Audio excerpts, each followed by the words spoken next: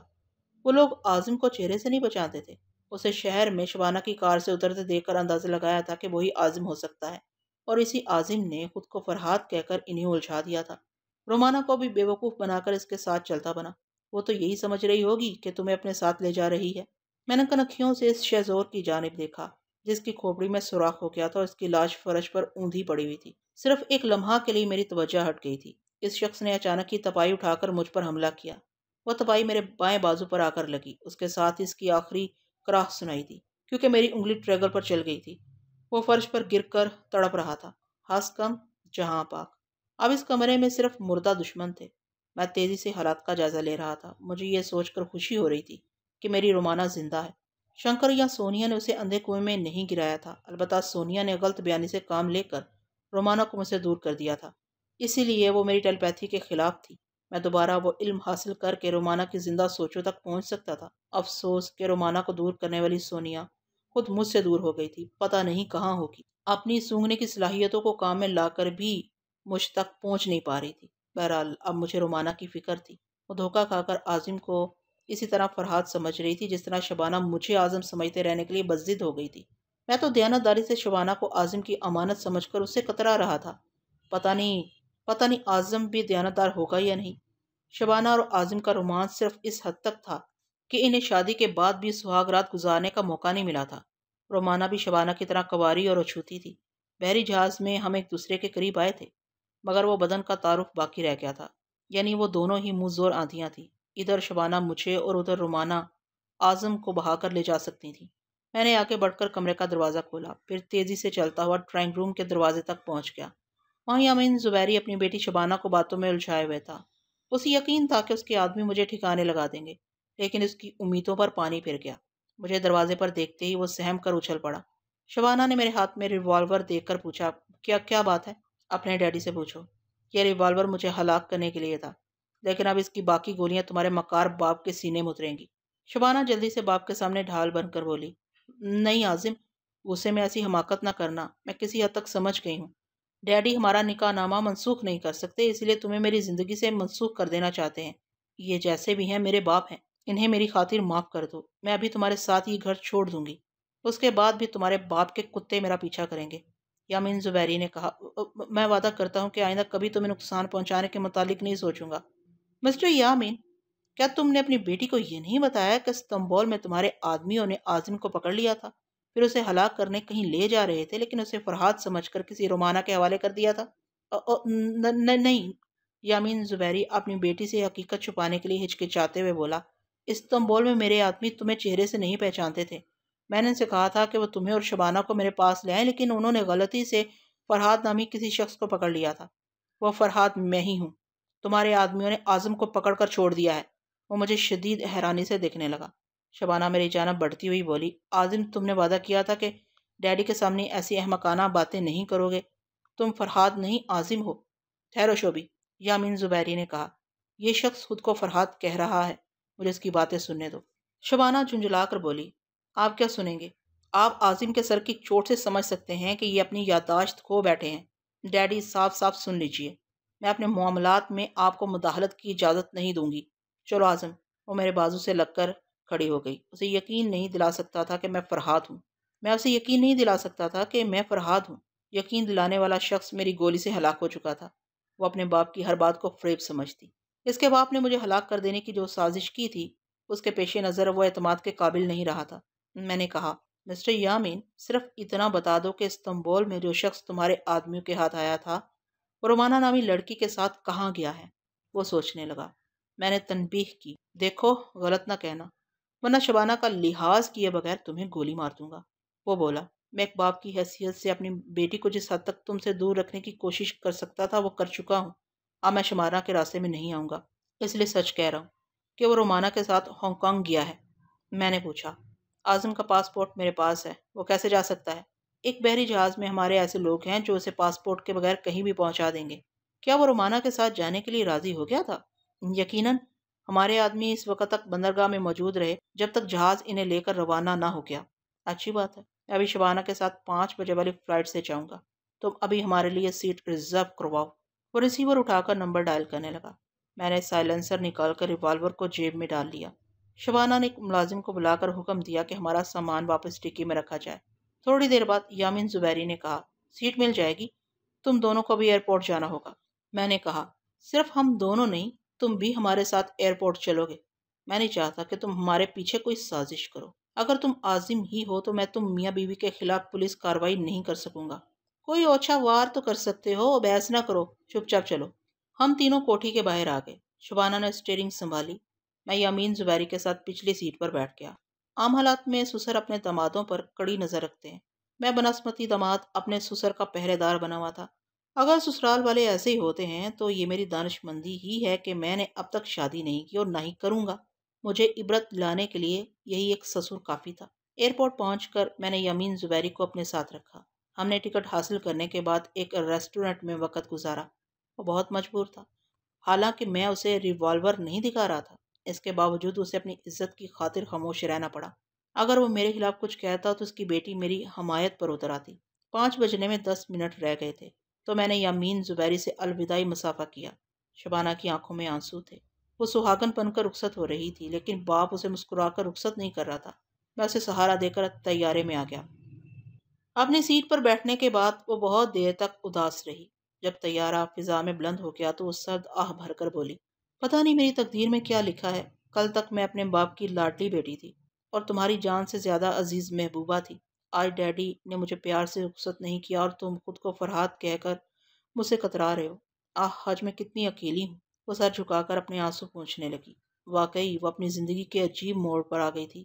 اس نے باپ کی محبت اور دولت چھوڑ دی تھی۔ عازم کے ساتھ نئی منزل کی طرف چلی تو عازم کی جگہ میں آ گیا۔ اب وہ کبھی یقین نہیں کر سکتی تھی کہ میں فرحاد ہوں۔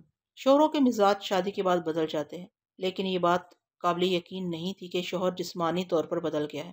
میں نے ہولے سے کہا، شبانہ حوصلہ رکھو، اگر میں تمہارا عازم ہوں تو ایک دن تمہارا ہی بن کر رہوں گا۔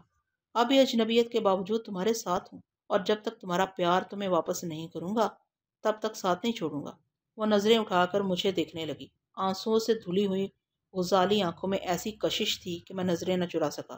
اس کی آنکھیں جیسے بولتی تھی، میں اکیلی ہوں، تم کیسے ہم سفر ہو کے ساتھ ہو اور دور بھی ہو؟ کیا میری آنکھیں تمہیں یوں ہی پکارتی رہیں گی؟ آؤ مجھے اتنی زور سے پکڑو کہ میں مر جاؤں۔ سچ تو یہ ہے کہ میں خود اس آزمائش کے دوران مر رہا تھا۔ اب سے پہلے میں نے کبھی سوچا بھی نہیں تھا کہ شرافت سے کسی کی امانت کی حفاظت کروں گا۔ مجھے تو یوں لگ رہا تھا جیسے میں اپنے ساتھ ٹائم بام لے کر چل رہا ہوں۔ پتہ نہیں وہ کس وقت مجھے دھماکے سے اڑا دے گی۔ وہ ہولے سے بولی، سچ بتاؤ، کیا مجھ میں کوئی کمی ہے؟ میں نے اس کا ہاتھ تھام کر کہا، اللہ تعالیٰ نے جتنی حسین اور شاہکار صورتیں بنائی ہیں، ان میں سے تم ایک ہو۔ تمہاری خوبصورت سے دل میں محبت کا ایک سمندر ہے۔ تم نے پیار کے لیے سنسار چھوڑ دیا۔ میں تمہاری قدر کرتا ہوں۔ تمہیں پانے کے لیے میں بہک بھی سکتا ہوں۔ تم ذرا غور کرو کہ اگر میں عازم ہوں تو کس قدر دیانتدار ہوں کہ تمہیں پرائی لڑکی جان کر خود کو گمشدہ شبانہ کے لیے محفوظ رکھ رہا ہوں۔ مجھے یہی تو دکھ ہے کہ تم مجھے پرائی لڑکی سمجھ رہے ہو۔ میں گمشدہ نہیں ہوں، تم ہو۔ ایک ہی بات ہے، انسان خود کو بھول جاتا ہے تو اس کے لیے ساری دنیا گمشدہ ہو جاتی ہے۔ اچھا، تو تم تسلیم کر رہے ہو کہ تم فرحات نہیں بلکہ خود کو بھولے ہوئے عازم ہو؟ میں تمہارا دل نہیں توڑنا چاہتا، اس لیے تسلیم کر لیتا ہوں۔ پھر ہانگ کانگ کیوں جا رہے ہو؟ یہ ثابت کرنے کے لیے کہ تمہارا عازم میری محبوبہ کے ساتھ وہاں گیا ہے۔ تم نے بحیثیت فرحات یہ بتایا تھا کہ ہانگ کانگ میں میون نامی تمہاری ایک محبوبہ ہے، لیکن یہاں استنبول میں کوئی فرحات کسی رومانہ نام کی لڑکی کے ساتھ گیا ہے۔ کیا تم یہ کہنا چاہتے ہو کہ فرحات کی 2 محبوبائیں ہیں؟ 2 نہیں 3۔ ایک کا نام سونیا، دوسری کا نام رومانہ اور تیسری کا نام میون ہے، اور وہ تینوں مجھ سے بچھڑ گئی ہیں۔ وہ مجھے بیزاری سے یوں دیکھنے لگی جیسے کسی پاگل کی باتیں سن رہی ہو۔ پھر اس نے کہا، ابھی تو تم اتنے دیانتدار بن رہے تھے کہ مجھے پرائی سمجھ کر بہکنا نہیں چاہتے تھے۔ اب اتنے فراغ دل بے ایمان بن گئے کہ بیک وقت 3 محبوبائیں رکھ لیں۔ بیک وقت نہیں بلکہ زندگی کے مختلف موڑ پر ایک ایک لڑکی ایسے حالات میں ملتی گئی کہ میں کسی سے دامن بچا کر گزر نہ سکا۔ لیکن اب تجربات نے بہت کچھ سکھا دیا ہے کہ کسی کے پیار کو دل میں بسا کر میں سنگ دل نہیں بن سکتا، کسی کو رونے اور تڑپنے کے لیے چھوڑ نہیں سکتا۔ میں تمہاری باتیں صرف اس لیے سن رہی ہوں کہ تم صبح کے بھولے ہو، شام کو گھر واپس آ جاؤ گے۔ پھر یہ کہ وقت بھی گزر رہا ہے، لہٰذا میں بحث برائے بحث کے لیے پوچھ رہی ہوں کہ اگر تم سنگ دل اور ہرجائی نہیں ہو تو ان تینوں کو چھوڑ کر ہمارے ملک میں بھٹکنے کیوں آ گئے؟ تمہارے اس سوال کے پیچھے ایک لمبی داستان ہے، تم یقین تو نہیں کرو گی۔ لیکن وقت گزارنے کے لیے ہی سن لو۔ جب تمہارا عازم تمہیں واپس ملے گا تو میرا یہ فسانہ حقیقت بن جائے گا۔ میں اسے ابتدا سے اپنی داستان حیات سنانے لگا۔ میں نے یہ بھی بتایا کہ میں کبھی ٹیلیپیتھی کا ماسٹر سمجھا جاتا تھا، اب بھی یہ علم حاصل کر سکتا ہوں، اور اس کے لیے مجھے کہیں اطمینان سے بیٹھ کر کافی وقت گزارنا پڑے گا۔ میری داستان کی طوالت کا اندازہ اس طرح لگایا جا سکتا ہے کہ 3 برس 3 ماہ سے قسط وار بیان کرتا آ رہا ہوں، اور ابھی اس کا پہلا حصہ بھی مکمل نہیں ہوا ہے۔ شبانہ کے سامنے میں نے تصار سے بیان کیا، لیکن جب میں نے 1 گھنٹہ بعد پلٹ کر اسے دیکھا تو وہ آنکھیں بند کیے گہری نیند میں ڈوب چکی تھی۔ مجھے ہنسی آ گئی۔ وہ مجھے جھوٹا سمجھ رہی تھی، میرا سچ سنتے سنتے سو گئی۔ میں نے بھی اپنی سیٹ کی پشت سے ٹیک لگا کر آنکھیں بند کر لیں۔ میں بھی تمام رات کا جاگا ہوا تھا۔ ذرا دیر بعد نیند کی آغوش میں چلا گیا۔ شام کے 7 بجے شبانہ نے مجھے بیدار کیا۔ عظیم اٹھو، سیفٹی بیلٹ باندھو، ہم دہلی پہنچ گئے ہیں۔ میں نے آنکھیں کھول کر طیارے کے اندرونی ماحول کو دیکھا، پھر جمائی لینے کے بعد سیفٹی بیلٹ باندھنے لگا۔ وہ بولی، تمہیں کچھ ہوش ہے؟ تم 10 گھنٹے تک سوتے رہے ہو۔ ایئر ہوسٹس کہہ رہی تھی کہ تمہیں لنچ کے لیے اٹھایا جائے، لیکن میں یہ سوچ کر نہیں اٹھایا کہ شاید میرا کوئی خواب دیکھ کر تمہیں ماضی یاد آ جائے۔ میں نے مسکراتے ہوئے کہا۔ نیند کا نشہ ایسا تھا کہ خواب دیکھنے کا بھی ہوش نہ رہا۔ وہ مایوس ہو گئی۔ دہلی کے ایئرپورٹ میں ہم نے 2 گھنٹے گزارے۔ وہاں میں نے غسل کیا، اعظم کا ایک بہترین سوٹ پہنا۔ شبانہ نے بھی لباس تبدیل کیا۔ سیاہ اور نارنجی رنگ کے بلاؤز اسکرٹ میں اس کے حسن کی چاندنی نکھر آئی تھی۔ وہ نئے سرے سے میرے سر کے زخموں کو صاف کر کے مرہم پٹی کرنے قریب آئی تو اس کی قربت نے بتایا کہ اس کے نشے و فراز کمال صناعی سے تراشے گئے ہیں، اور ہر پیچ و خم میں آگ بھری گئی ہے جس کی آنچ سے میں لرز رہا تھا۔ میں نے آنکھیں بند کر لیں۔ دل کے چور نے سمجھایا کہ میں خواہ پارسا بن رہا ہوں، لیکن دماغ سمجھا رہا تھا کہ وہ محبت کی ماری فریب خوردہ ہے، اسے فریب نہ دو، اور مزید محبوباؤں کی فوج نہ بناؤ ورنہ بری طرح پچھتاؤ گے۔ دل و دماغ کے درمیان کشمکش جاری رہی اور مرہم پٹی ہو گئی۔ ہم ویٹنگ روم سے نکل کر ریسٹورنٹ میں ڈنر کے لیے آئے تو شبانہ نے پوچھا، بہت چپ چپ سے ہو، کیا بات ہے؟ میں نے جواب دیا، تمہاری قربت مجھے اصولوں کی جنت سے نکالنا چاہتی ہے۔ تم ایسا حسین شاہکار ہو جس کے لیے توبہ توڑی جا سکتی ہے، لیکن میں ابھی چپ چاپ اپنی خواہشات سے جنگ کر رہا ہوں۔ وہ سر جھکا کر شرماتی ہوئی بولی، آخر کب تک؟ صرف ہانگ کانگ پہنچنے تک۔ وہ خاموشی سے کھانے میں مصروف ہو گئی۔ جب ہم کھانے سے فارغ ہو گئے اور اپنے اپنی اٹیچی اٹھا کر طیارے کی طرف جانے لگے تو پرواز کے لیے ہمارے نام پکارے جا رہے تھے۔ طیارے کی سیڑھیاں چڑھتے وقت میں نے ایئر ہوسٹس ریٹا کو دیکھا۔ آپ سے پہلے میں نے اسے نہیں دیکھا تھا۔ اس کا مطلب یہی ہو سکتا تھا کہ جہاز کا سٹاف بدل گیا تھا۔ ریٹا دلی سے ہانگ کانگ تک اپنی ڈیوٹی انجام دینے کے لیے جا رہی تھی۔ میں نے پہچان لیا، مگر وہ مجھے فرحاد کے روپ میں نہیں جانتی تھی۔ مجھے ایک عام مسافر سمجھ کر اس نے خوشامدید کہا۔ میں اس کے قریب سے گزر کر جانے لگا، اتنے میں اس کی آواز سنائی دی، oh it is you mister Vinod Sharma, کیا آپ نے مجھے پہچانا؟ میں چونک گیا۔ کیا اس نے مجھے ونود شرما کے طور پر پہچان لیا ہے؟ نہیں، یہ کیسے ممکن ہے؟ میں نے فوراً پلٹ کر دیکھا۔ اب مجھے دوسری بار چونکنا پڑا۔ میرے سامنے طیارے کے داخلی دروازے پر اصلی ونود شرما کھڑا ہوا تھا۔ اس کے ساتھ ایک حسین عورت ساڑی پہنے بالوں کے جوڑے میں پھولوں کی وینی سجائے کھڑی تھی۔ ونود شرما نے ریٹا سے کہا، سوری، میں نے تمہیں نہیں پہچانا۔ ہو مسٹر شرما، اتنی جلدی بھول گئے؟ آپ استنبول میں میرے فلیٹ میں آئے تھے؟ اچھا، تم 5 دسمبر کی بات کر رہی ہو۔ پولیس اس معاملے کی تحقیقات کر رہی ہے، میں تھوڑی دیر بعد تم سے باتیں کروں گا۔ میں شبانہ کے ساتھ اپنی سیٹ پر آ گیا۔ میرے بائیں طرف مسافروں کے لیے چھوٹی سی گزرگاہ تھی۔ اس کے بعد 2 خالی سیٹوں پر ونود شرما اپنی ساتھی کے ساتھ آ کر بیٹھ گیا۔ اس کے فرشتوں کو بھی یہ علم نہ تھا کہ جس نقلی ونود شرما کی اسے تلاش ہے وہ اس کے قریب ہی بیٹھا ہے۔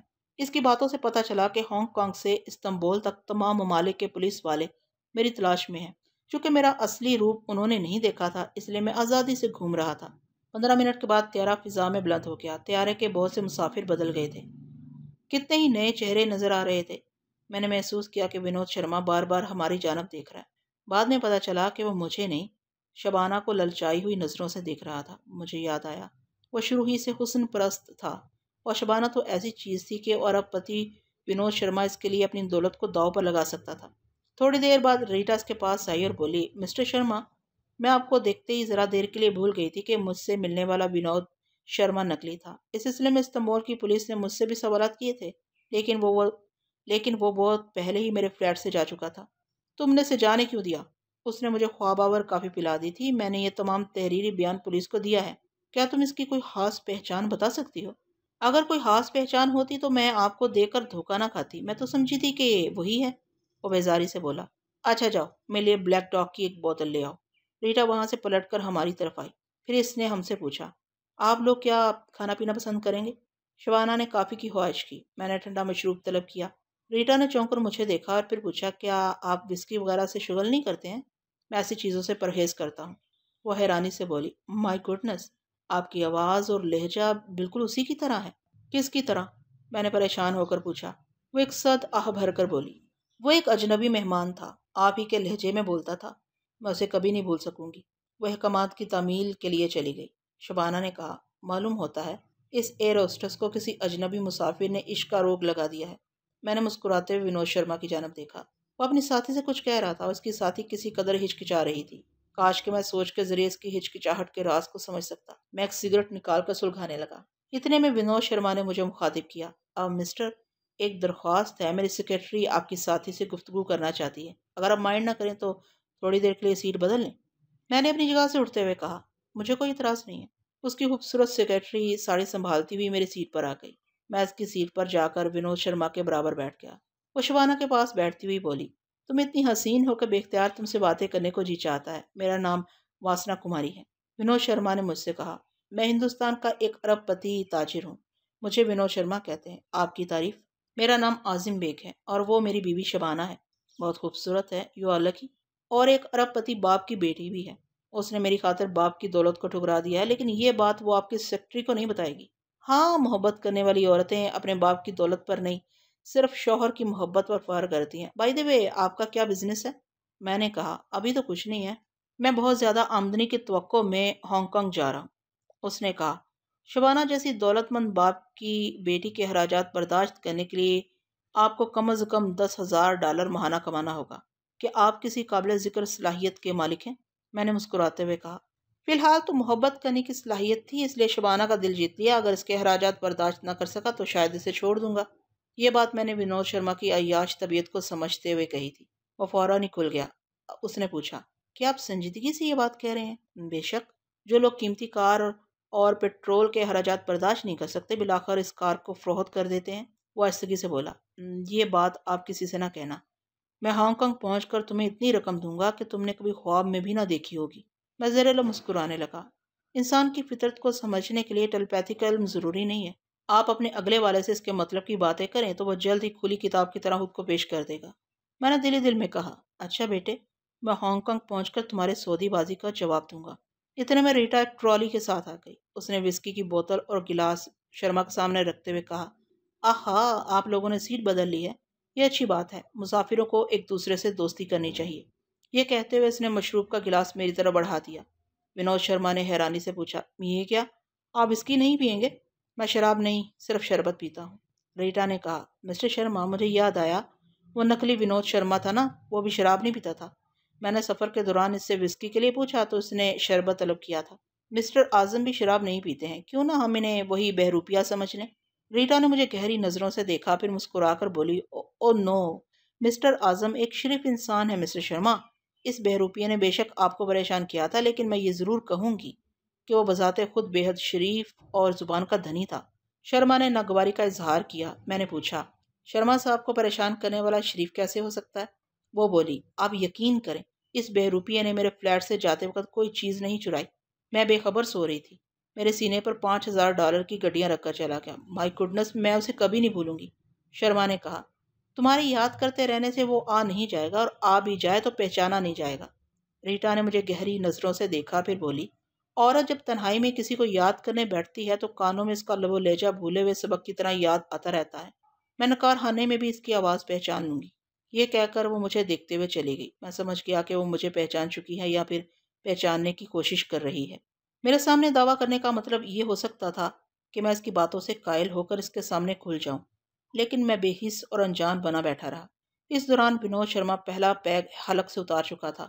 اس نے دوسرا پیگ بناتے ہوئے کہا، میں اس بہروپیے کو زندہ نہیں چھوڑوں گا۔ میں نے پوچھا، آخر قصہ کیا ہے؟ وہ بدماش میرے بہروپ میں مجھے اور میرے آدمیوں کو بے وقوف بناتا رہا، پھر میرا پاسپورٹ لے کر ہانگ کانگ سے استنبول چلا گیا۔ میں نے کہا، اسے استنبول کے ایئرپورٹ پر پکڑا جا سکتا تھا، مجھے پولیس کو اطلاع دینے کا موقع ہی نہیں ملا۔ رومانہ نامی ایک لڑکی نے مجھے اپنے کاٹیج میں قید کر دیا تھا۔ تعجب ہے؟ میں نے پوچھا، آپ مرد ہو کر ایک لڑکی کے سامنے کیسے بے بس ہو گئے؟ وہ ایک گھونٹ پی کر بولا، وہ لڑکی نہیں، پٹاخہ تھی۔ میں سمجھا کہ مجھ پر مر مٹی ہے۔ میں اس کے ساتھ موج کرنے کے لیے گیا تو کاٹیج میں اس کے آدمیوں نے مجھے پکڑ کر رسیوں سے باندھ دیا۔ وہ دوسرا گھونٹ پی کر بولا، حسین عورتوں کو حاصل کرنے کی ہوس ختم نہیں ہوتی۔ اس ہوس نے مجھے بارہا نقصان پہنچایا ہے۔ میں اس لڑکی کو حاصل کر کے ہی رہوں گا۔ کون سی لڑکی؟ وہی رومانہ۔ پولیس والے اس کی تلاش میں ہیں۔ اس کی کوئی تصویر حاصل نہ ہو سکی ورنہ استنبول میں ہی پکڑی جاتی۔ آپ رومانہ کے کاٹیج سے فرار کیسے ہوئے تھے؟ وہ خود ہی اپنے آدمیوں سے بول کر گئی تھی کہ مجھے 48 گھنٹے کے بعد چھوڑ دیا جائے۔ وہ اس بہروپیے کی دیوانی تھی، اس کے پیچھے استنبول گئی تھی۔ اب واپس ہانگ کانگ آئے گی تو پکڑی جائے گی۔ میں نے سوچا، وہ بحری جہاز سے آ رہی ہے، اسے ہانگ کانگ پہنچنے میں 20-25 دن لگ ہی جائیں گے۔ اس وقت تک میں اس کی حفاظت کی کوئی تدبیر سوچ لوں گا۔ رومانہ کے متعلق سوچتے وقت پھر مجھے خیال آیا کہ اعظم مکار ہے، گرگٹ کی طرح رنگ بدلتا ہے۔ اگر وہ فرہاد ہی بنا رہا تو رومانہ فریب میں آ کر میرا پیار اس کے حوالے کر دے گی۔ پھر کیا ہوگا کہ آئندہ کبھی وہ مجھے فرہاد یا اپنا محبوب کی حیثیت سے قبول کرے گی؟ میں نے ایک سانس میں شربت کا گلاس خالی کر دیا۔ ادھر میرے اور شبانہ کے ساتھ کیا ہوگا، ادھر رومانہ اور اعظم کے ساتھ کیا ہو رہا ہوگا، یہ میں نہیں جان سکتا تھا۔ افسوس کہ ٹیلی پیتھی کی راہ دوبارہ تلاش کرنے کے لیے مجھے شمع بینی کا موقع نہیں مل رہا تھا۔ شرما بڑبڑا رہا تھا، وہ بہروپیہ یقیناً خوبرو اور پرکشش شخصیت کا مالک ہوگا، تبھی اس پر حسین لڑکیاں مرتی ہیں۔ وہاں پولیس والوں نے تحقیقات شروع کی تو اس کی ایک اور محبوبہ دریافت ہو گئی، اس کا نام میون۔ میں نے چونک کر اسے دیکھا، وہ پینے میں مصروف تھا۔ میرے اضطراب کو نہ سمجھ سکا، کہنے لگا، آہ، اس ننھی سی چینی دوشیزہ نے مجھے بے حد متاثر کیا ہے، میں اسے کبھی بھلا نہ سکوں گا۔ میں نے پوچھا، کیا وہ ہانگ کانگ میں ہے؟ اس نے مجھے دیکھا، ایک گہری سانس لی، پھر کہا، ہوس نے میرے منہ پر زبردست تمانچہ مارا ہے۔ ہوا یہ کہ انٹرپول کے ایک جاسوس نے ایک بوڑھی عورت کا پتہ لگایا، وہ بہت لالچی تھی۔ اس نے بتایا کہ میون ایک اجنبی کے ساتھ اس کے گھر آئی تھی۔ وہ اجنبی ایک دن اور ایک رات اس کے ساتھ گزارنے کے بعد کہیں چلا گیا۔ وہ اس کی واپسی کا انتظار کرتی رہی، پھر ایک دن یہ کہہ کر چلی گئی کہ فرید واپس آئے تو اسے روک کر رکھنا، وہ اپنے خاندان والوں سے مل کر دوسرے دن آ جائے گی۔ پھر پتہ چلا کہ ہانگ کانگ کے ساحل پر اس کا بھائی اور ایک بہن ایک کشتی میں رہتے ہیں۔ میں نے اس بڑھیا کے ہاتھوں میں چند بڑے نوٹ رکھے۔ وہ میرے منصوبے کے مطابق میون کے پاس گئی اور اسے بتایا کہ اس کا فرید واپس آ گیا ہے اور ایک کشتی میں اس کا انتظار کر رہا ہے۔ وہ دیوانہ وار بھاگتی ہوئی میری کشتی میں آ گئی۔ میں کشتی پر بانس کے بنے ہوئے ایک چھوٹے سے کیبن میں بیٹھا ہوا تھا۔ وہ اندر آتے ہی ٹھٹک گئی۔ بڑھیا نے بتایا، وہ بیمار ہے۔ میں نے دیکھا وہ ہانپ رہی تھی اور نکاہت سے کانپ رہی تھی۔ بیمار حسن بڑا ہی دلکش تھا، بے اختیار اس پر دل آ گیا۔ میں نے کہا، آؤ بیٹھو۔ وہ کمزوری کے باعث فرشی بستر پر گر پڑی۔ فرید، میرے دیوتا، تم کہاں رہ گئے تھے؟ میں نے کہا، تمہارے دیوتا کو پولیس تلاش کر رہی ہے اور اب تم بھی پولیس کی حراست میں ہو۔ وہ گھبرا کر مجھے دیکھنے لگی۔ میں نے ہنستے ہوئے پوچھا، تمہارا دیوتا میرے ہی میک اپ میں یہاں سے فرار ہوا ہے، تم مجھے دیوتا سمجھ رہی ہو نا؟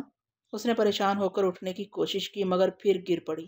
اس بہروپیے میں پتہ نہیں کیسی کشش تھی کہ اسے وہاں تک کھینچ لائی تھی، ورنہ اس میں چلنے پھرنے کی بھی سکت نہ تھی۔ میں نے بڑھیا کو بھگا دیا، کشتی کو لون کی طرف لے جانے کا حکم دیا۔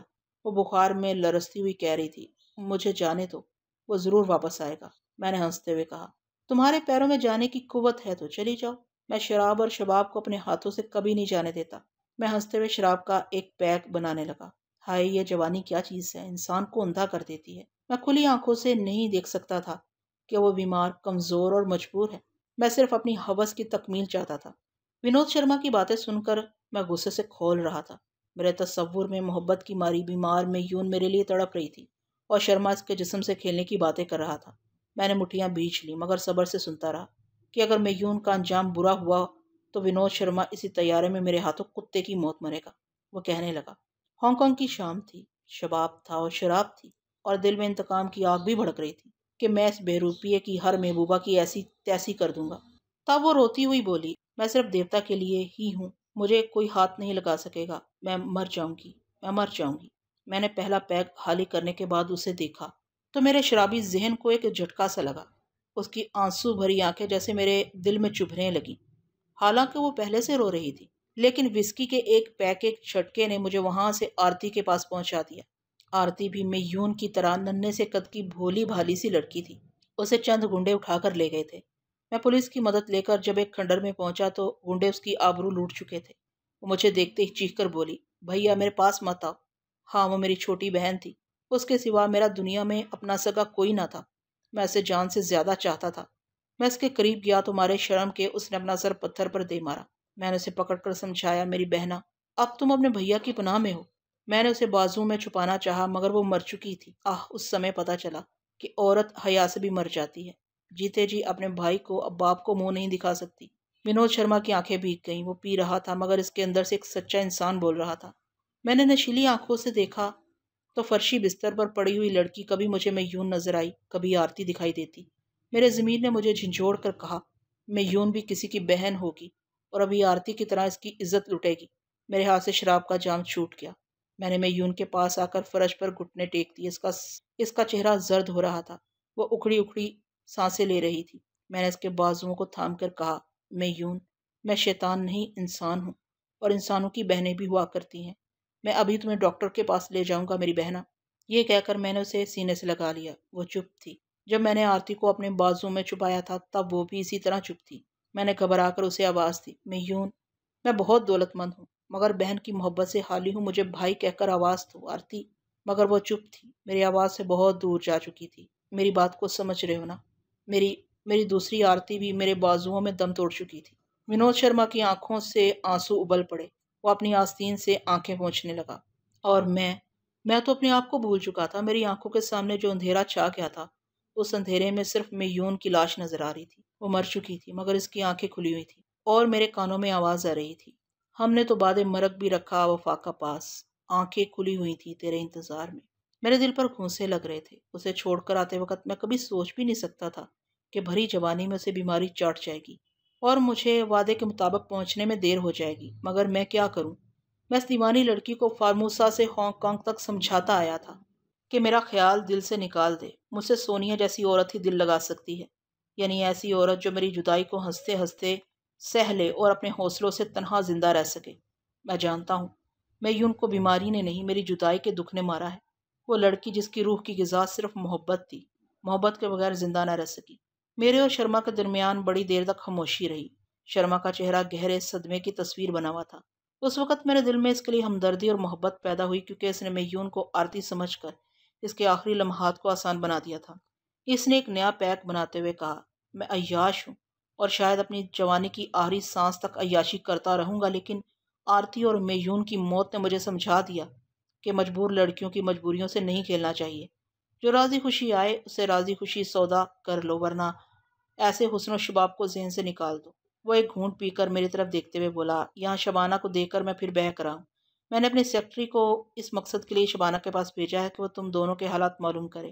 اگر وہ خریدی جا سکتی ہے تو میں بڑی سے بڑی قیمت ادا کروں گا، ورنہ اس کا خیال دل سے نکال دوں گا۔ میں نے کہا، مسٹر شرما، میں نے تمہاری نگاہوں سے سمجھ لیا تھا کہ تم عیاش ہو، لیکن اب تمہارے اندر کے انسان کو دیکھ کر صاف کہہ دوں کہ میں تمہیں بیوقوف بنا رہا تھا۔ حقیقت یہ ہے کہ میں بیوی کو فروخت کرنے والا بغیرت آدمی نہیں ہوں۔ مجھے تمہاری خریداری کا انداز دیکھ کر غصہ آ رہا تھا اور میں تم سے زبردست انتقام لیتا، لیکن تمہارے اندر چھپی ہوئی شرافت نے مجھے دشمن سے دوست بنا دیا ہے۔ وہ مجھے ٹٹولتی ہوئی نظروں سے دیکھنے لگا، پھر گہری سنجیدگی سے بولا، تم نے مجھ سے حقیقت بیان کر دی، یہ اچھا نہیں ہوا۔ اگر انتقام لیتے تو بہتر ہوتا، اس طرح مجھے پھر ایک بار ٹھوکر لگتی، پھر شاید میں کبھی کسی غیر کی بیوی کو بری نظر سے نہ دیکھتا۔ مسٹر شرما، انسان بار بار توبہ کرتا ہے اور پھر توڑ دیتا ہے، اس لیے کہ ہمیں اپنی عورت سے زیادہ پرائی عورت حسین اور دلربا نظر آتی ہے۔ میں خود یہ کوشش کرتا ہوں کہ حسین عورتوں سے دور رہوں، لیکن میں نے بات ادھوری چھوڑ کر دور بیٹھی ہوئی شبانہ کی جانب دیکھا۔ اس حسینہ سے دور رہنے کی کوشش کرنے کے باوجود حالات مجھے اس سے قریب کرتے جا رہے تھے۔ شرما نے تائید میں سر ہلا کر کہا، میں سمجھ گیا، ہم دونوں ایک ہی کشتی کے سوار ہیں۔ ہم توبہ کرتے ہیں اور توڑتے ہیں، مگر یار یہ بری بات ہے کہ تم شراب نہیں پیتے۔ میں نے کہا، شباب کا نشہ کیا کم ہے، میں تو اسی ایک نشے سے پیچھا چھڑانا چاہتا ہوں۔ ہاں، باتیں نہ بناؤ، آؤ مجھ سے دوستی کی ابتدا ایک جام سے کرو۔ جام تو خالی ہو جاتے ہیں مگر دوستی کبھی خالی نہیں جاتی، مجھے مجبور نہ کرو دوست۔ اتنے میں شرما کی سیکرٹری واسنا اپنی جگہ سے اٹھ کر آئی اور بولی، مسٹر اعظم، آپ کی وائف آپ کی ضرورت محسوس کر رہی ہیں۔ میں نے واسنا کے لیے سیٹ خالی کر دی۔ شرما نے کہا، تم میاں بیوی ہانگ کانگ میرے مہمان رہو گے۔ میں اس کا شکریہ ادا کرتا ہوا شبانہ کے پاس آ کر بیٹھ گیا۔ شبانہ نے کہا، یہ ہندوستانی لڑکی بہت اچھی ہے، بڑی پیاری باتیں کرتی ہے۔ ہاں، مسٹر شرما بھی بہت اچھے ہیں، دل کو چھو لینے والی باتیں کرتے ہیں۔ واسنا نے دعوت دی ہے کہ ہم ہانگ کانگ میں ان کے مہمان رہیں۔ بہت خوب، شرما نے بھی مجھ سے یہی کہا ہے۔ آخر وہ ہم سے اتنی دلچسپی کیوں لے رہے ہیں؟ ہم سے نہیں، تم سے۔ میں بیچارہ مرد ہوں، مجھ سے کون دلچسپی لے گا؟ میں؟ وہ میرے ہاتھ پر اپنا ہاتھ رکھتی ہوئی مسکرانے لگی۔ اس کا گلابی سا ہاتھ گرم تھا، نرم تھا، مکھن جیسی ملائم، انگلیوں کے ناخنوں کی پالش چمکیلی تھی اور خون کی طرح سرخ تھی اور مجھ پر جیسے شب خون مار رہی تھی۔ میرے لہو کی حرارت بڑھنے لگی۔ میں نے بڑی آہستگی سے ہاتھ چھڑانا چاہا تو وہ اپنی گرفت میں مضبوط کرتی ہوئی بولی، تم تو یوں کترا رہے ہو جیسے میں تمہیں کہیں بھگا کر لے جا رہی ہوں۔ تقدیر ہم دونوں کو بھگا رہی ہے۔ ہانگ کانگ پہنچ کر حقیقت کھلے گی کہ کون سی منزل کس کی ہے۔ تم پھر وہی عظیم اور فرحاد والی بحث چھیڑنا چاہتے ہو؟ نہیں، بات سے بات نکل گئی، اس لیے کہہ رہا ہوں۔ میں جب تک خود کو فرحاد ثابت نہیں کروں گا اس وقت تک تمہارا عازم بنا رہوں گا اور اس سلسلے میں بحث نہیں کروں گا، اور مجھ سے ہاتھ بھی چھڑاتے رہو گے۔ میں نے دھڑکتے ہوئے رمانوں سے اپنے ہاتھ کو دیکھا جو اس کے ہاتھ میں تھا، پھر مسکرا کر کہا، اچھا کیا یاد کرو گی؟ جاؤ، یہ ہاتھ میں نے تمہیں سونپ دیا، سنبھال کر رکھنا۔ وہ ہنسنے لگی۔ پھر اس نے میرا ہاتھ اٹھا کر اپنے رخسار پر رکھ لیا۔ اس کے شفاف رخساروں پر جوانی کی دھوپ تھی۔ میرا ہاتھ تپنے لگا، وہ دھوپ میرے دل تک پہنچ رہی تھی۔ میں نے تپش سے بچنے کے لیے پوچھا، یہ کیا حرکت ہے؟ نو آرگومنٹس، وہ بولی، یہ ہاتھ تم نے مجھے سونپ دیا ہے، تمہیں کچھ پوچھنے کا حق نہیں ہے۔ میں کوئی جواب نہ دے سکا۔ پتہ نہیں ایسے وقت میرا رد عمل کیا ہوتا۔ اس سے پہلے ہی وہ میرے ہاتھ کو چھوڑتی ہوئی بولی، تمہارا تو کچھ نہیں بگڑ رہا ہے، میں بگڑتی جا رہی ہوں۔ تم یہ پتھر کیسے بن گئے ہو؟ میں پتھر نہیں ہوں، میرے سینے میں بھی دل مچل رہا ہے۔ بات صرف اتنی سی ہے کہ میں اپنی قوت برداشت کو آزما رہا ہوں۔ وہ چپ رہی۔ میں نے اپنی جگہ سے اٹھتے ہوئے کہا، میں ابھی آتا ہوں۔ وہ سر جھکائے بیٹھی رہی۔ غضب کا حسن تھا، دیکھنے والی نگاہوں کو اس کے وجود کا ہر زاویہ پکارتا تھا۔ میں تیزی سے چلتا ہوا طیارے کے آخری سرے میں آیا، پھر ٹوائلٹ کے اندر چلا گیا۔ 15 منٹ کے بعد میں باہر آیا۔ چھوٹی سی راہداری کے دوسری طرف کچن اور ایئر ہوسٹس وغیرہ کے کیبن بنے ہوئے تھے۔ ریٹا ایک کیبن کے دروازے پر کھڑی ہوئی تھی، مسکرا کر بولی، ہیلو، کیا تم میرے اکاؤنٹ میں کافی پینا پسند کرو گے؟ سوری، ابھی کافی کی خواہش نہیں ہے، لیکن میری خواہش ہے کہ تم سے 2-4 باتیں کروں۔ وہ دروازے پر ایک جانب سمٹ گئی، میرے گزرنے کے لیے راستہ چھوڑ دیا۔ میں کیبن کے اندر آیا۔ دروازہ بند کرنے کے بعد پلٹ کر بولی، ہیلو مسٹر ونود شرما۔ وہ مجھے چونکا دینا چاہتی تھی۔ میں نے حیرانی کا اظہار کرتے ہوئے کہا، تم بھول رہی ہو، ونود شرما پیسیج کے دوسری جانب والی سیٹ پر بیٹھا ہے۔ وہ مسکرا کر بولی، میں بھی اصلی نہیں نقلی ونود شرما سے مخاطب ہوں۔ میں نے غصے سے کہا، کیا تم مجھے ایک نکردہ جرم میں ملوث کرنا چاہتی ہو؟ وہ بدستور مسکرا کر بولی، نہیں دوست، میں اپنی ندامت کا اظہار چاہتی ہوں۔ میں نے تمہارے $20,000 ہضم کرنے کی کوشش کی۔ تم میری غفلت سے فائدہ اٹھا سکتے تھے، میرے جسم سے کھیل سکتے تھے، پورے $20,000 لے جا سکتے تھے، لیکن تم اپنے وعدے کے مطابق کمیشن کے $5,000 میرے لیے چھوڑ گئے۔ تم ایک عجیب انسان ہو اور میں تمہیں پہچاننے میں غلطی نہیں کر سکتی۔ میں نے انجان بن کر کہا، کیا میرا لب و لہجہ نقلی ونود شرما جیسا ہے؟ ہاں، تم انجان نہ بنو۔ تمہیں اپنی یادداشت پر ضرورت سے زیادہ اعتماد ہے۔ اگر میں وہ ہوتا تو حیل و حجت کے بغیر تسلیم کر لیتا، کیونکہ تم اس کے دشمن نہیں، دوست ہو اور اس کی قدر کر رہی ہو، لیکن میں عازم کے بجائے نقلی ونود شرما بن کر اپنی قدر نہیں کرانا چاہتا۔ مجھے ایسے انکار نہیں کہ تمہارا نام عازم ہے، لیکن تمہاری شخصیت کا دوسرا پہلو وہی ہے جو میں جانتی ہوں۔ میں نے کہا، تمہاری غلط فہمی دور ہو سکتی ہے، تم میری وائف شبانہ سے جا کر پوچھ لو۔ میرا پاسپورٹ دیکھو، تمہیں معلوم ہوگا کہ میں انقرہ کا باشندہ ہوں اور پاسپورٹ کے مطابق پہلی بار بیرونی ممالک کا سفر کر رہا ہوں۔ ونود شرما کا پاسپورٹ بھی درست تھا، صرف تم غلط تھے۔ کیا تم یہ کہنا چاہتی ہو کہ میں اعظم کے پاسپورٹ پر نقلی اعظم بن کر سفر کر رہا ہوں؟ ایسا ممکن ہے، تم زبردست بہروپیے ہو۔ تو پھر میرے چہرے پر وینشنگ کریم لگا کر دیکھو، میں میک اپ میں نہیں ہوں۔ میرے سانسوں کے قریب آ گئی، دونوں ہاتھ اٹھا کر میرے چہرے کو چھونے اور ٹٹولنے لگی، پھر بے یقینی سے بولی، ہو سکتا ہے کہ تم نے ماسک والا میک اپ کیا ہو۔ میں نے کہا، ماسک کا جوڑ گردن پر بالوں کے پیچھے اور شانوں پر لباس کے نیچے ہوتا ہے، تم اس کی بھی تسلی کر لو۔ میں نے کوٹ اتارا، نکٹائی کھولی، قمیض کے بٹن بھی کھول دیے۔ وہ میرے گریبان میں ہاتھ ڈال کر میرے شانوں کو ٹٹولنے لگی۔ بڑے بوڑھے سچ کہتے ہیں کہ کسی کو اپنے گریبان میں ہاتھ ڈالنے کا موقع نہیں دینا چاہیے۔ ایسی بات نہیں ہے کہ میں اچانک بہت زیادہ پارسا بن گیا تھا اور ہر عورت سے کترانا شروع کر دیا تھا۔ شبانہ کو پرائی امانت سمجھ کر اس کے ساتھ دیانتداری سے رہنے کے لیے میں اپنی ہوس کا رخ ریٹا کی جانب موڑ سکتا تھا، لیکن میرے دل و دماغ پر میون کی ابدی جدائی کا صدمہ تھا اور اس وقت میں دنیا کی کسی عورت سے بھی دلچسپی نہیں لے سکتا تھا۔ ریٹا نے کہا، لوگ میرے قریب آنے کے لیے ترستے ہیں، لیکن تمہارے کترانے کا انداز چغلی کھا رہا ہے کہ تم وہی ہو۔ اس نے بھی میرے فلیٹ میں میرے ساتھ رات گزاری، مگر مجھے ہاتھ نہیں لگایا۔ تم گھوم پھر کر مجھے وہی بہروپیہ سمجھ لیتی ہو۔ دنیا میں بے شمار لوگ ہوتے ہیں جو پرائی عورتوں سے دور رہتے ہیں، لیکن لب و لہجہ بھی وہی، انداز بھی وہی، عادات بھی وہی ہیں۔ اچھا، اگر تم عازم ہو، ترکی باشندے ہو تو ترکی زبان بولو۔ میں چکرا گیا۔ اس نے میری دکھتی رگ پکڑ لی تھی۔ اب اگر میں کہتا ہوں کہ میں بحیثیت اعظم یادداشت کھو بیٹھا ہوں تو یہ بات ناقابل یقین ہوتی کہ اعظم اپنی مادری زبان بھول کر صرف انگریزی بولتا ہے۔ اتنے میں دروازے پر دستک ہوئی۔ مجھے سنبھلنے کا موقع مل گیا۔ ریٹا میرے پاس سے پلٹ کر گئی۔ پھر اس نے دروازہ کھول دیا۔ کھلے ہوئے دروازے پر شبانہ کھڑی ہوئی تھی۔ وہ میری حالت دیکھ کر پہلے تو سکتے میں رہ گئی، کیونکہ میرا کوٹ اترا ہوا تھا، نکٹائی اور قمیض کے بٹن کھلے ہوئے تھے اور میں ایک جوان عورت کے کمرے میں بند تھا۔ اچھا، تو یہاں رنگرلیاں منائی جا رہی ہیں؟ بدکار ہرجائی، اگر تمہارا معیار یہی ایروسٹس تھی تو تم نے مجھ سے شادی کیوں کی؟ میں نے آگے بڑھ کر کہا۔ تم مجھے غلط سمجھ رہی ہو، خبردار میرے قریب نہ آنا۔ وہ پیچھے ہٹ کر دروازے سے لگ گئی۔ شبانہ، مجھ سے قسم لے لو، میں نے اس عورت کو ہاتھ تک نہیں لگایا ہے، نچا کر بولی۔ تبھی اس کی لپسٹک تمہارے چہرے پر نظر آ رہی ہے، جھوٹے مکار فریبی۔ میں نے گال پر ہاتھ لگا کر دیکھا تو میری انگلیوں پر لپسٹک کی لالی آ گئی۔ میں نے غصے سے ریٹا کو مخاطب کیا۔ دیکھو، تمہاری بے باکیوں نے ہمارے درمیان کیسی غلط فہمی پیدا کر دی ہے۔ اب میں کیسے یقین دلاؤں کہ میں تم سے کترا رہا تھا؟ شبانہ طنزیہ انداز میں بولی۔ اچھا، کترانے کے لیے تم نے یہ لباس اتارا تھا؟ دوبارہ پہن رہے تھے؟ میں آ گئی۔ میں نے تمہیں رنگے ہاتھوں پکڑا ہے۔ اب میں اچھی طرح سمجھ گئی ہوں کہ تم میری دولت حاصل کرنا چاہتے تھے۔ جب تم نے یہ دیکھا کہ میں نے شادی کے بعد گھر چھوڑ دیا ہے، ڈیڈی کی مخالفت مول لے لی ہے اور اب ڈیڈی مجھے اپنی دولت میں سے $1 بھی نہیں دیں گے، تو تم نے پھر باتیں بنانی شروع کی، مجھے یہ سمجھانے لگے کہ یادداشت کھو بیٹھے ہو، پھر خود کو اعظم کی بجائے فرحات کہنے لگے۔ میں پھر بھی تمہارے ساتھ لگی رہی کہ تم میرے پاس سے اٹھ کر اس ایروسٹس کے پاس آ گئے۔ میں ایک ارب پتی باپ کی لاڈلی بیٹی اور انقرہ کی حسین ترین لڑکی ہوں۔ میں یہ توہین برداشت نہیں کروں گی۔ وہ دونوں ہاتھوں سے منہ چھپا کر رونے لگی۔ شبانہ کے نقطۂ نظر سے دیکھا جائے تو واقعی بد نصیبی اس کے پیچھے پڑ گئی تھی۔ اس نے جس اعظم کے لیے اپنا گھر، اپنے باپ کی محبت اور دولت چھوڑی، اس اعظم نے اس کے ساتھ سہاگ رات تک نہیں گزاری۔ وہ اعظم فرحات بن کر اسے کتراتا رہا۔ تقدیر ایک محبت کرنے والی لڑکی کی قدم قدم پر توہین کر رہی تھی اور میری موجودہ حالت نے اس کے اعتماد کے تابوت پر آخری کیل ٹھوک دی تھی۔ اور اب وہ گھر کی رہی تھی نہ گھاٹ کی۔ میکے سے بھاگنے والی لڑکی رو رو کر پچھتا رہی تھی۔ میں یہ ضرور چاہتا تھا کہ وہ مجھے عازم نہ سمجھے، لیکن میں یہ نہیں چاہتا تھا کہ وہ مایوسی اور بدنصیبی کی انتہا کو پہنچ جائے۔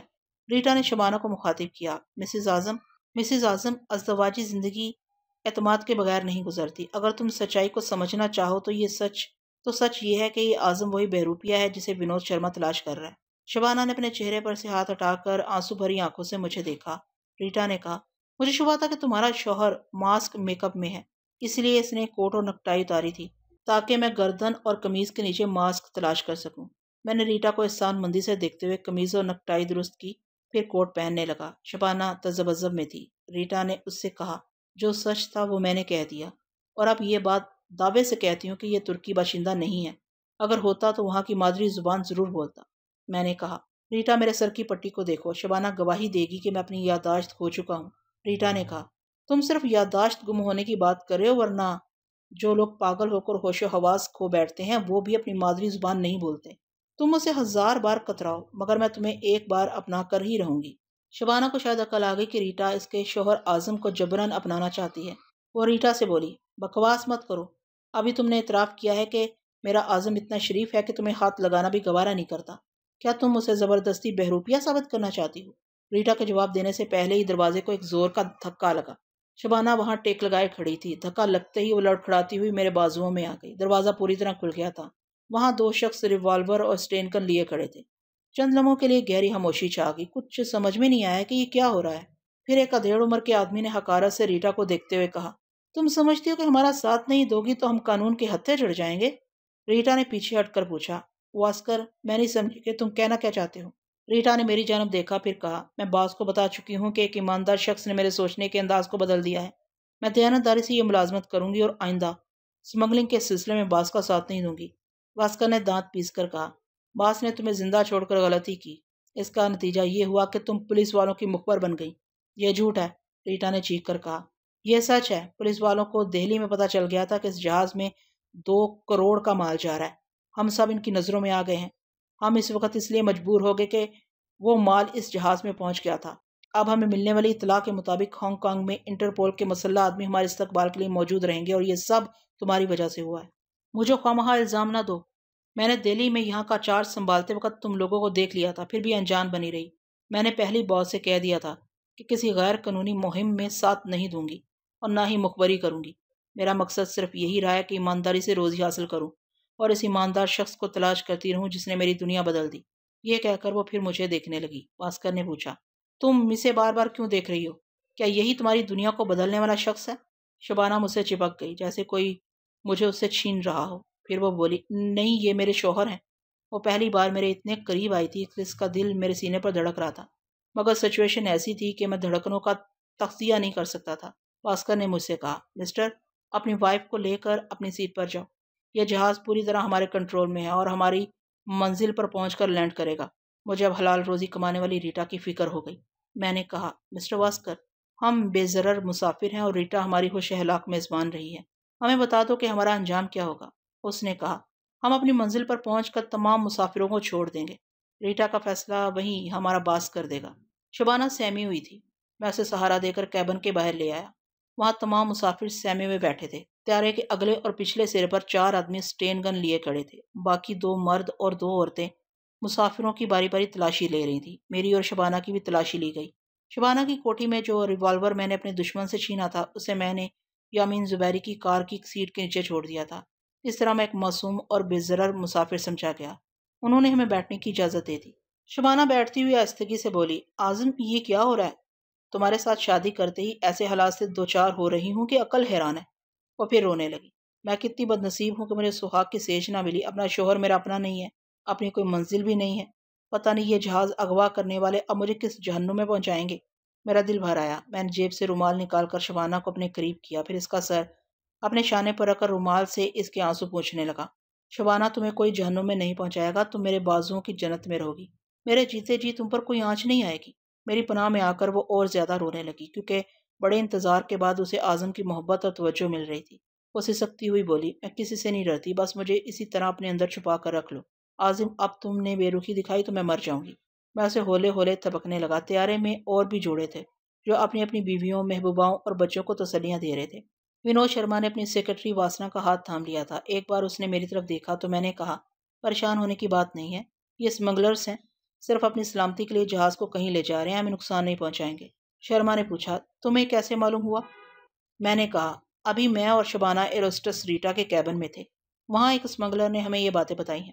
ہمارے اگلے پچھلے کی تمام سیٹوں والے مسافر کان لگا کر ہماری باتیں سننے لگے۔ ایک عورت اپنے بچے کو سینے سے چمٹائے ہوئے مجھ سے بولی، یہ لوگ اس جہاز کو نیچے تو نہیں گرائیں گے نا؟ میں نے مسکرا کر کہا، نہیں میڈم، اس طرح تو یہ لوگ بھی زندہ نہیں رہیں گے، یہ اپنی سلامتی کے لیے ہمیں بھی سلامتی سے زمین تک پہنچائیں گے۔ آپ اطمینان رکھیں، خدا ہمارے ساتھ ہے۔ ہاں، خدا ہمارے ساتھ ہے۔ وہ دیوانہ وار اپنے بچے کو چومنے لگی۔ طیارے کا ماحول ایک دم سے بدل گیا تھا۔ پہلے تمام مسافر ایک دوسرے سے بیگانے تھے، اب آپس میں بول رہے تھے، ایک دوسرے کی سن رہے تھے، بالکل گھر کا سا ماحول پیدا ہو گیا تھا۔ یہ انسان عجیب چیز ہے، زندگی میں کبھی کسی کو نہیں پوچھتا، موت کو سامنے دیکھتے ہی ایک دوسرے کا سہارا ڈھونڈنے لگتا ہے۔ ایسا خود غرض تو کوئی جانور بھی نہ ہوگا۔ اسپیکر سے آواز آنے لگی، توجہ فرمائیں، توجہ فرمائیں، میں اپنے گینگ کا لیڈر آپ لوگوں سے مخاطب ہوں۔ اگر آپ لوگ ہم سے تعاون کریں گے اور ہمارے خلاف کوئی غلط حرکت نہیں کریں گے تو ہم آپ سے وعدہ کرتے ہیں کہ آپ لوگوں کو بخیریت ملایا کی سرزمین تک پہنچا دیا جائے گا۔ سب لوگ دم سادے وہ آواز سن رہے تھے۔ آواز جاری تھی، تمام مردوں سے درخواست ہے کہ وہ اپنی عورتوں کو سلامتی کا یقین دلائیں، اور عورتوں سے گزارش ہے کہ اپنے بچوں کو چپ کرائیں۔ ایروسٹس اور اسٹیوارڈ آپ کی خدمات کے لیے حاضر ہو رہے ہیں۔ آپ اطمینان سے کھائیں پئیں اور اپنا سفر جاری رکھیں۔ That's all. اسپیکر خاموش ہو گیا۔ تھوڑی دیر بعد ایک اسٹیوارڈ اور 2 ایروسٹس نظر آئیں۔ ان میں ریٹا بھی تھی۔ ان کے چہروں سے پتہ چل رہا تھا کہ وہ جبراً مسکرا رہے ہیں اور مسافروں کے آرڈرز نوٹ کر رہے ہیں۔ ریٹا ہماری طرف نہیں آئی۔ میں نے دوسری ایروسٹس کو کافی کا آرڈر دیا۔ جب وہ چلی گئی تو ونود شرما میری طرف پلٹ کر کہا، مسٹر اعظم، تمہاری وائف نے میں سیکرٹری کو بتایا ہے کہ تم شراب پیتے ہو۔ تعجب ہے کہ میرے ساتھ پینے سے کیوں انکار کر رہے ہو؟ میں اس نئی اطلاع سے پریشان ہو گیا۔ میں نے شبانہ سے پوچھا، تم نے واسنا سے یہ کیوں کہہ دیا کہ میں شراب پیتا ہوں؟ وہ بولی، میں نے غلط تو نہیں کہا؟ کیا تم نے کورٹ میرج کے بعد استنبول جاتے وقت شادی کی خوشی میں نہیں پی تھی؟ میں کشمکش میں مبتلا ہو گیا کہ کیا کہوں اور کیا کروں۔ ونود شرما کے سامنے اگر شراب نوشی سے انکار کرتا تو وہ شبہ میں مبتلا ہو جاتا، کیونکہ ریٹا اسے کہہ چکی تھی کہ بہروپیہ صرف شربت پیتا ہے، جب شامت آتی ہے تو پھر ہر طرف سے آتی ہے۔ اس وقت ریٹا ہمارے پیچھے بیٹھے ہوئے ایک بچے کو ٹافیاں دے رہی تھی۔ اس نے شبانہ کی بات سن لی، میرے پاس آ کر بولی، مسٹر اعظم صرف شادی کی خوشی میں نہیں، دوستوں کی فرمائش پر بھی پینا چاہیے۔ میں نے سر اٹھا کر اسے دیکھا، وہ مجھے معنی خیز نظروں سے دیکھ رہی تھی۔ وہ چاہتی تو ایک پل میں اعلان کر سکتی تھی کہ میں وہی بہروپیہ ہوں، لیکن میری خاطر اپنی راہیں بدلنے والی عورت ایک دشمن کے سامنے میرا راز فاش نہیں کر سکتی تھی۔ اس نے فوراً ہی شبانہ کی طرف جھک کر کہا، ایسے وقت جبکہ یہ جہاز اغوا کیا جا رہا ہے، آپ کے شوہر کو ہوش و حواس میں رہنا چاہیے۔ اتنا کہہ کر وہ چلی گئی اور اتنا ہی کہہ دینا کافی تھا۔ شبانہ کو عقل آ گئی، وہ شرما کی طرف دیکھ کر بولی، بے شک اعظم پیتے ہیں مگر میں ان حالات میں انہیں پینے کی اجازت نہیں دوں گی۔ ابھی ہم سب کو ہوش و حواس میں رہنا چاہیے۔ شرما نے شانے اچکا کر کہا، ایز یو پلیز، میں تو سمجھتا ہوں کہ خطرات کے وقت آدمی کو خوب پی کر موڈ میں رہنا چاہیے۔ میں نے کہا، میں عادی نہیں ہوں اس لیے موڈ بگڑ جائے گا، سوری۔ ہندوستانی زبان میں بڑبڑایا، یہ تو جورو کا غلام نکلا، دھت تیرے کی۔ میں اس کی بولی سمجھ کر بھی ترکی کا باشندہ بنا رہا، مجبوری تھی۔ شبانہ نے کہا، میں بور ہو رہی ہوں، مجھ سے باتیں کرو۔ کیا باتیں کرو؟ تم نے مجھے خواہ شرابی بنا دیا۔ میری سمجھ میں نہیں آتا اعظم کہ تمہیں ماضی کیسے یاد آئے گا۔ اگر یہ سٹین گن والے نہ ہوتے تو میں تمہیں خوب پلاتی۔ ہو سکتا ہے کہ نشے کی زیادتی سے بولی ہوئی باتیں یاد آ جاتی۔ نہ میں پیتا ہوں، نہ پیوں گا۔ مشکل یہ ہے کہ نہ پینے سے شرما مجھے وہی بے روپیہ سمجھ سکتا ہے۔ تعجب ہے، وہ ریٹا بھی تمہیں بے روپیہ سمجھ کر مری جا رہی ہے۔ اگر وہ انقرہ میں ہوتی تو میں سے شوٹ کر دیتی۔ غصہ تھوک تو ہم دوسری باتیں کریں گے۔ گفتگو کا موضوع بدلنا ہی مناسب تھا۔ میں شرما کے سامنے بہروپیہ نہیں بن سکتا تھا، شبانہ کے لیے اعظم نہیں بن سکتا تھا، اور خود کو فرحاد کہہ کر اعظم کے پاسپورٹ پر سفر نہیں کر سکتا تھا۔ اس طیارے میں صرف ریٹا مجھے پہچان گئی تھی اور بڑی دانش مندی سے میرا بھرم رکھ رہی تھی۔ 1 گھنٹے بعد اسپیکر سے ہدایات دی گئیں کہ تمام مسافر سیفٹی بیلٹ باندھ لیں، طیارے کو کہیں اتارنے کی کوششیں کی جا رہی ہیں۔ ہم نے ہدایت پر عمل کیا، سیفٹی بیلٹ باندھ کر اپنی سیٹ پر جم گئے۔ رات کا پچھلا پہر تھا، 3 بجنے والے تھے۔ کھڑکی کے باہر گہری تاریکی تھی، کچھ سمجھ میں نہیں آ رہا تھا کہ ہمیں کہاں پہنچایا جا رہا ہے۔ پھر طیارہ تھوڑے تھوڑے وقفے سے ڈولنے لگا، کبھی ایک طرف کبھی دوسری طرف جھکنے لگا۔ عورتیں رو رہی تھیں، بچے چیخ رہے تھے اور تمام مرد دم بخود بیٹھے ہوئے تھے۔ طیارے کی پرواز نیچی ہو گئی تھی۔ کبھی کبھی کھڑکی کے باہر ایسی روشنی دکھائی دیتی جیسے بہت سی مشعلیں جل رہی ہوں، دور تک جیسے دیے ٹمٹما رہے تھے۔ وہ روشنیاں کبھی کبھی گم ہو جاتی تھی، یعنی طیارہ دائرے کی صورت میں چکر لگا رہا تھا۔ کسی رن وے یا سگنل کے بغیر لینڈ کرنا خطرے سے خالی نہ تھا۔ جہاز ایک پل میں تباہ ہو سکتا تھا۔ مجھے تو یوں لگا جیسے وہ میری زندگی کے آخری لمحات ہوں۔ شبانہ نے مضبوطی سے میرا ہاتھ تھام لیا تھا، مگر وہ بڑی پرسکون تھی۔ معلوم ہوتا تھا میرے ساتھ مرنے کی آرزو میں بیٹھی ہو۔ پھر اچانک ہی جہاز کو دھچکا سا لگا۔ تمام مسافر لرز کر رہ گئے۔ طیارے کے پہیوں نے زمین کو چھو لیا تھا۔ اس کی رفتار سست ہوتی چلی گئی۔ تھوڑی دیر کے لیے گہری خاموشی چھا گئی، جیسے سب کو موت سونگھ کر گزر گئی ہو۔ پھر ایک ننھے سے بچے نے رو کر زندگی کا پتہ دیا۔ ہم سب اپنی اپنی جگہ سے اٹھ کر کھڑکی کے پار دیکھنے لگے۔ معلوم ہوا طیارے کے دونوں طرف مشال بردار دور تک کھڑے ہوئے تھے۔ اس طرح انہوں نے اپنے درمیان ایک کچا رن وے بنا کر طیارے کو اترنے کا موقع دیا تھا۔ باہر کی گہری تاریکی میں ملایا کہ صرف وہی ننگ دھڑنگ باشندے نظر آ رہے تھے جو اپنے ہاتھوں میں مشلیں تھامے ہوئے تھے۔ ان کے بدن پر صرف ایک لنگوٹ نما کپڑا بندھا ہوا تھا۔ اسپیکر سے آواز آنے لگی، ٹینشن پلیز، ہم آپ کو بخیریت زمین تک پہنچنے کی مبارکباد دیتے ہیں۔ یہ ملایا کی سرزمین ہے اور آپ دریائے جندریا کے قریب کلنستان کے گھنے جنگل میں ہیں۔ یہاں کے باشندے ہماری تہذیب سے ناآشنا ہیں۔ یہ دوست بن کر مہمان نوازی کر سکتے ہیں اور دشمن بن کر ایک ایک کو موت کے گھاٹ اتار سکتے ہیں۔ مسافر عورتیں سہم کر اپنے آس پاس مردوں کو دیکھنے لگی۔ آواز آ رہی تھی، آپ اس جنگل کی تہذیب سے گزر کر شہری تہذیب تک پہنچنا آپ کا کام ہے۔ آپ لوگوں کو 1 گھنٹے بعد اس طیارے سے باہر نکلنے کی اجازت دے دی جائے گی۔ سب لوگ اپنی اپنی جگہ صبر و تحمل سے بیٹھے رہیں۔ اگر کوئی مقررہ وقت سے پہلے جبراً باہر آنا چاہے گا تو اسے بدریغ گولی مار دی جائے گی۔ ہمیں توقع ہے کہ آپ ہمیں خون خرابے پر مجبور نہیں کریں گے۔ That's all. اسپیکر کی ہدایات کے مطابق سب لوگ اپنی جگہ خاموش بیٹھے رہے۔ مسلح افراد اپنے ہاتھوں میں سوٹ کیس وغیرہ اٹھا کر لے جا رہے تھے۔ میں نے آخر میں ریٹا کو دیکھا۔ اس کے پیچھے 2 شخص سٹین گن اٹھائے چل رہے تھے۔ ریٹا نے میرے پاس سے گزرتے وقت مجھے بڑی محبت اور سنجیدگی سے دیکھا۔ میرے اندر ہلچل سی پیدا ہو گئی۔ وہ لوگ ریٹا کو باہر لے جا کر شوٹ کر سکتے تھے اور میں خاموش تماشائی کی طرح بیٹھا نہیں رہ سکتا تھا۔ وہ 2 مسلح افراد ریٹا کو لے کر جہاز کے اگلے حصے میں VIP کلاس کی طرف گئے تھے۔ میں اٹھ کر کھڑا ہو گیا۔ شبانہ نے ہاتھ پکڑ کر پوچھا، کہاں جا رہے ہو؟ میں بھی آتا ہوں۔ نہیں، میں تمہیں کہیں نہیں جانے دوں گی۔ دوسری طرف شرما نے کہا، مسٹر اعظم، آپ مقررہ وقت سے پہلے اٹھیں گے تو وہ لوگ ہمارے دشمن بن جائیں گے۔ تیسری طرف سے آواز آئی، مسٹر بیٹھ جاؤ۔ میں نے کہا، آپ لوگ خواہ وہاں گھبرا رہے ہیں۔ اگر میں جاؤں گا تو وہ مجھے گولی ماریں گے۔ میں تمہیں نہیں جانے دوں گی۔ شبانہ اٹھ کر مجھ سے لپٹ گئی۔ شبانہ، مجھے چھوڑ دو۔ ریٹا معصوم اور بے قصور ہے، وہ لوگ اسے مار ڈالیں گے۔ شبانہ نے ضد کی، پہلے مجھے مار ڈالو، پھر اپنی سگی کے ساتھ مرنے چلے جانا۔